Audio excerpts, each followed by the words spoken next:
Nafahamu changamoto ya barabara kwa kata ya Isakajana ni kubwa sana. Tayari tumekwisha tenga pesa kwenye bajeti hii inayokwenda kuisha mwezi wa 6, milioni 237 na laki 7 kwa ajili ya barabara za kata ya Jana.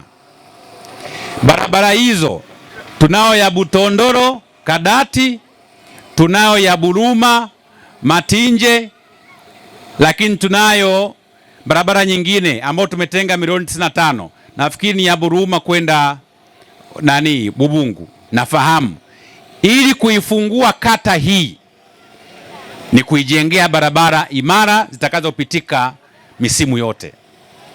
Nafahamu tunao changamoto ya barabara ya kutoka Izuga kwenda kupita Igundu, Mwankima kwenda mpaka Kagongwa. Tunakwenda kuitengea pesa ili aila gotobeja hoi, ili tuweze kupita na penyewe misimu yote.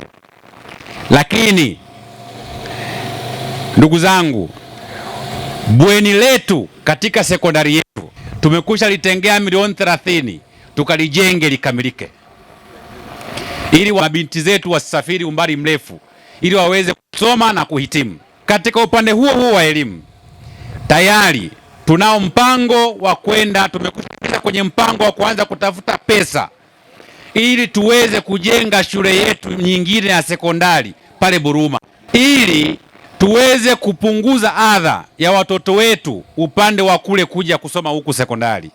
Jamani, kule ni mbali. Hata kama mngekuwa ni nyinyi leo msingemaliza wazazi. Watoto wetu tuwapunguzie umbali, na kwa bahati nzuri mambo yanakwenda vizuri. Tutahakikisha ile shule inajengwa kwa haraka sana. Tuko kwenye maadhimisho ya miaka 49 kwa kuzaliwa kwa Chama cha Mapinduzi, na sisi ndio jumuiya wazazi, lakini lengo kubwa tunahimiza elimu, malezi ya watoto wasome.